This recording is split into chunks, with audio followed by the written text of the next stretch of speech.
చంద్రబాబు గారి దావోస్ పర్యటన అయితే పూర్తయింది. హ్మ్. చాలా కంపెనీలతో, అధినేతలతో, దిగ్గజ కంపెనీ అత్యుత్తమ పారిశ్రామికవేత్తలతో కూడా మాట్లాడారని చెప్తున్నారు. సో, దీని వలన ఆంధ్రాకి ఏమైనా పెట్టుబడులొచ్చే అవకాశం కనిపిస్తుందా? లేపోతే ఆ మాటలు మాటలుగానే మిగిలిపోయే అవకాశం ఉందా? లేదండి. చాలా సంపూర్తి విజయవంతం జరుగుతుంది. ఎందుకంటే సుదీర్ఘ కాలంలో అన్ని కులాలకి, అన్ని మతాలకి, అన్ని వర్గాల ప్రజలకి బలమైనటువంటి నాయకుడు నారా చంద్రబాబు నాయుడు గారు. ఎంతో కష్టపడి చిన్న వయసు నుండి ఆయన విద్యార్థి సంఘ నాయకుడిగా, తెలుగుదేశం పార్టీ అధినేతగా, యునైటెడ్ పార్టీలకి అధినేతగా, ఈరోజు ఎన్‌డీఏ ప్రభుత్వాన్ని కూడా మద్దతు ఇచ్చుకుంటూ దేశంలోనే, రాష్ట్రంలోనే అతి ఎస్సీ, ఎస్టీ, బీసీ మైనార్టీల పేద పక్షవాతి అయినటువంటి నారా చంద్రబాబు నాయుడు గారు అన్ని స్కీమ్‌లు ఇంప్లిమెంట్ చేయాలనేటువంటి ఉద్దేశంతో మేము సార్‌ని కలవడానికి వచ్చాం. దావోస్ పర్యటన విజయవంతం అవుతుంది.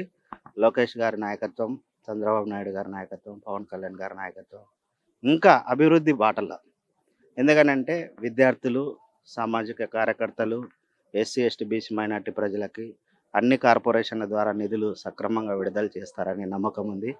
పెట్టుబడి వర్గాన్ని ప్రపంచ దేశాలలో ఉన్నటువంటి తెలుగు ప్రజలు ఎంతమంది అయితే ఉన్నారో వారందరి దగ్గరికెళ్ళి ఆయన మన దేశం గురించి, మన ఆర్థిక స్థితిగతుల గురించి మంచిగా ప్రణాళికలు తయారు చేసుకొని ఒక ప్లాన్ ప్రకారంగా నష్టపోయినటువంటి రాష్ట్రాన్ని మళ్ళా బలోపేతం చేసి హైదరాబాద్ నగరాన్ని ఏ విధంగా అభివృద్ధి చేశారో దానికన్నా డబల్ రెట్టింతలుగా చేస్తారన్నటువంటి సంపూర్తి నమ్మకం ఉంది కాబట్టి ఏంటి నమ్మకం ఏంటి? ఇప్పుడు మీరు అంటున్నారు హైదరాబాద్ కన్నా రెట్టింపుగా చేస్తారని.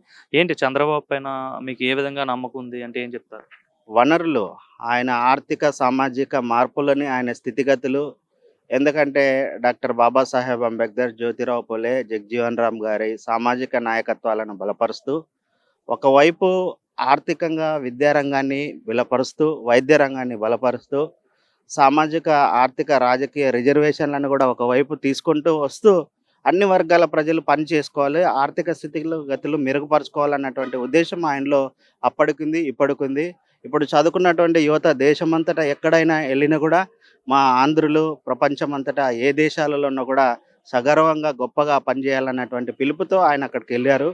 కాబట్టి ప్రపంచంలో ఉన్నటువంటి తెలుగు ప్రజల యువత కూడా ఉరేకెత్తలేసి చంద్రబాబు నాయుడు గారి నాయకత్వంలో, లోకేష్ గారి నాయకత్వంలో, పవన్ కళ్యాణ్ గారి నాయకత్వంలో అభివృద్ధి బాటలేయడానికి పెట్టుబడి వర్గాల ప్రజలు గానీ, అన్ని కార్మిక, కర్షక ప్రజలు గానీ సంపూర్తిగా పని చేసుకొని బతకాలన్నటువంటి జ్ఞానంతోని ముందుకెళ్తున్నారు గాబట్టి, ఈ రోజులలో అలాంటి బలమైనటువంటి నాయకుడు ఇంకా చురుగ్గా పనిచేయాలని, ఆయనకు దేవుడు సంపూర్తి ఆరోగ్యాన్ని కూడా దయచేయాలని మేము కోరుకుంటున్నాము. థ్యాంక్ యూ అండి. అన్న మీ పేరన్న? నాగేంద్ర అండి. ఇప్పుడు చంద్రబాబు గారి దావోస్ పర్యటన పూర్తయి తిరిగి వస్తున్నారు. సో, ఎలా జరిగిందనుకుంటున్నారు ఈ పర్యటన? ఏమైనా ఆంధ్రాకి పెట్టుబడులొచ్చే అవకాశం కనిపిస్తుందా పారిశ్రామికవేత్తలొచ్చి? అన్న చంద్రబాబు గారంటేనే ఒక విజనరీ లీడర్. ఓకేనా, ఆయన వెళ్ళిన తర్వాత తీసుకోవడానికి ఏముందన్న, ఖచ్చితంగా ఎన్నో పరిశ్రమలు వస్తాయి. ఏపీ మళ్ళా గత వైభవాన్ని చూరుకుంటుందని మేము అందరం అనుకుంటున్నాం. ఎలా ఉందన్న 7 నెలల పరిపాలన చూస్తుంటే ఏమనిపిస్తుంది అసలు? చాలా బాగుందన్న. మాది ఏలూరు జిల్లా కామవరపుకోటలో నేను జాబ్ చేస్తున్నాను.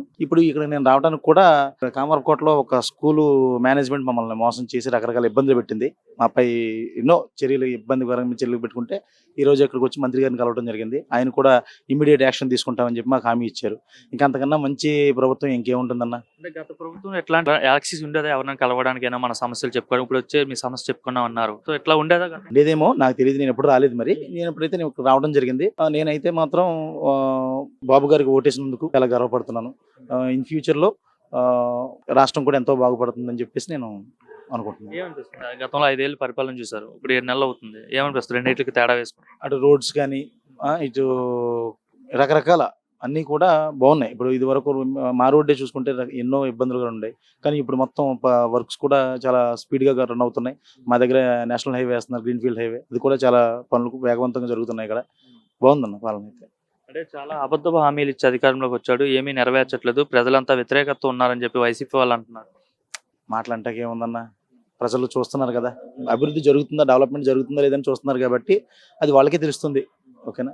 క్యాపిటల్ ఎలా ఉండబోతుంది? గతంలో క్యాపిటల్ లేదని చెప్పేవారు. సో, ఇప్పుడు అమరావతిని క్యాపిటల్గా అనౌన్స్ చేశారు కదా. సో, ఎలా ఉండబోతుంది అంటారు? ఒకప్పుడు నారా చంద్రబాబు నాయుడు గారు సీఎంగా ఉన్న హయాంలో హైదరాబాద్ని ఎలా అయితే డెవలప్ చేశారో అక్కడ ఎన్నో ఇండస్ట్రీస్ అని ఉన్న పరిశ్రమలు మొత్తం చాలా వచ్చాయి.